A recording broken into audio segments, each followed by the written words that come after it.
네, 통일교 특검 저희가 수용하기로 하고 이제 협의 중인 것 같은데 국민의힘에서는 협의에 잘 응해 주시기 바랍니다.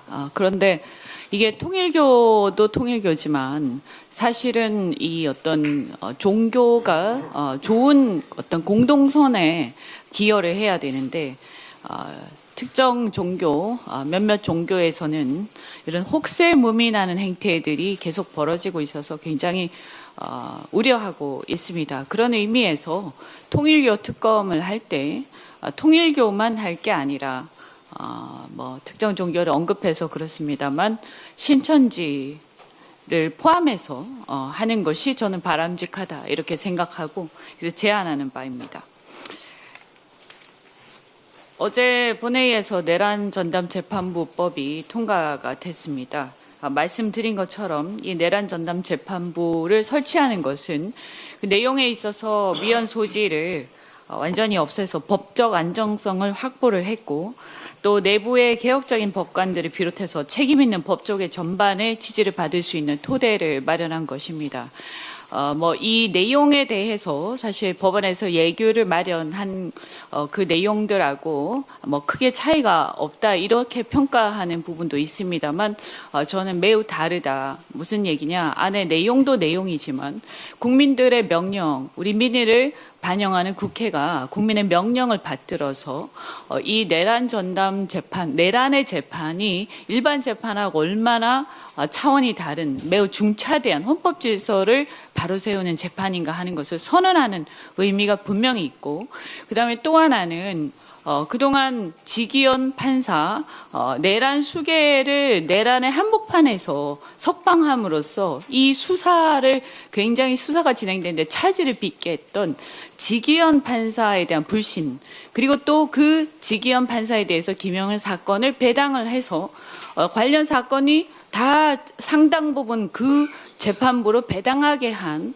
조희대 대법원장에 대한 불신 이런 것들 국회가 마련한 법안을 통과시켜서 그 법안에 의해서 사법부 법관회의의 집단 지성에 의해서 무작위 배당의 원칙이 제대로 지켜지게끔 한 데 있어서 굉장히 큰 의미가 있다고 생각을 합니다. 그래서 그것을 통해서 사법부가 헌법질서 준수 의지를 담아서 제대로 준엄하게 심판할 수 있도록 국회가 견제함과 동시에 또한 사법부 제대로 자리 잡을 수 있도록 사법부의 신뢰가 자리 잡을 수 있도록 우리가 힘을 실어주는 것이다.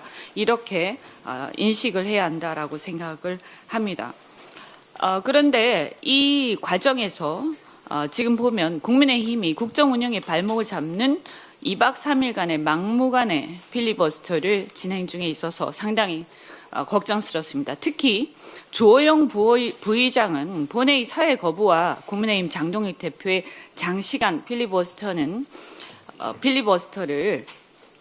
국회 기능을 의도적으로 마비시키기 위해서 이렇게 역할을 분담하면서까지 이런 상황들을 빚어내고 있어서 이것이 과연 말씀드린 것처럼 의도적으로 마비시키기 위한 게 아니냐. 그래서 국회 부의장은 소속 정당을 떠나서 본회의의 의사 진행을 책임지는 헌법기관입니다. 그런데 주호영 부의장은 필리버스터 국면에서 반복적으로 사회 교대를 거부를 해오고 있습니다. 이것은 그동안의 국회 관례를 깨는 것이고 국회 부의장 스스로 국회 운영의 중립성과 연속성을 훼손한 것이며 그 자체로 국회 기능 마비를 시도한 것이나 다름없습니다.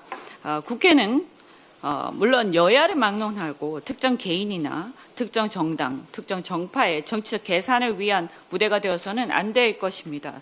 주호영 부의장은 우리 헌법 제46조 국회의원은 국가의 이익을 우선하며 양심에 따라 직무를 행해야 한다 하는 헌법 정신을 정면으로 위배하고 있습니다.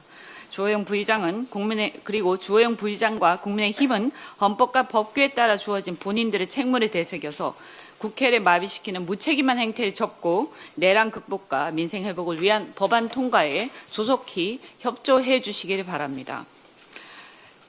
그동안 전 세계 국가들이 지금까지 자국 산업의 경쟁력 강화를 위해서 안간힘을 쓰고 있는 중입니다.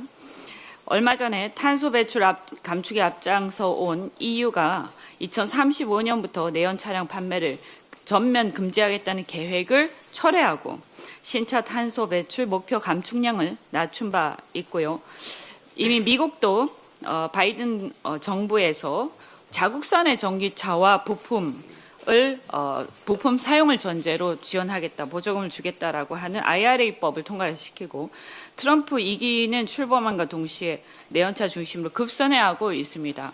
당연히 기후위기 대응을 위한 국가 차원의 노력이 중요하고 탄소 배출, 감축, 그리고 자율주행 시대를 열기 위해서 전기차 전환이 그리고 전기차 전환을 위한 유도가 필요합니다. 그런데 문제는 앞서서 EU나 미국처럼 자국의 산업 경쟁력을 약화시키고 또 국민들의 일자리를 희생시켜 가면서까지 지구 환경을 우리 대한민국이 앞장서서 모든 것을 희생하면서 할 수는 없는 노릇입니다. 국내 전기차 절반 가까이가 수입차가 점유하고 있는데 특히 전기버스의 경우에는 전기버스 점유율 국내에서 2023년 50%를 넘어서고 있고 중국산 전기버스가요. 이 중국산 전기차가 우리 시장을 빠르게 잠식하면서 국내 완성차 업계의 우려가 커지고 있는 상황입니다. 자동차는 전기차도 물론이고 일자리에 미칠 영향이 엄청나게 큽니다. 따라서 전기차 보조금 이 부분에 대해서 다 좋은데요. 우리 국민들의 혈세로 타국의 일자리를 늘리는 그런 전기차 산업을 육성할 수는 없는 거 아니겠습니까? 따라서 저는 이 전기차나 배터리에 대해서 이것에 대해서 보조금을 주되 반드시 그 차량의 생산이 국내에서 행해지고 그것의 일자리가 국내에서 일자리 창출에 기여할 때만이 우리 혈세로 보조금을 주어야 한다라고 생각을 합니다. 이 부분에 대해서는 저도 한국판 IRA법을 비롯해서 법안을 연구를 하겠지만 우리 정부가 반드시 이 부분 아마 대통령께서도 한번 언급한 바가 있는 것으로 알고 있습니다. 이 부분에 대해서 개선책을 조속히 마련해서 이런 일 때문에 우리가 타국 산업을 육성하는 데 우리 혈세가 쓰이지 않도록 꼭 해야 한다. 이렇게 당부를 드립니다. 감사합니다.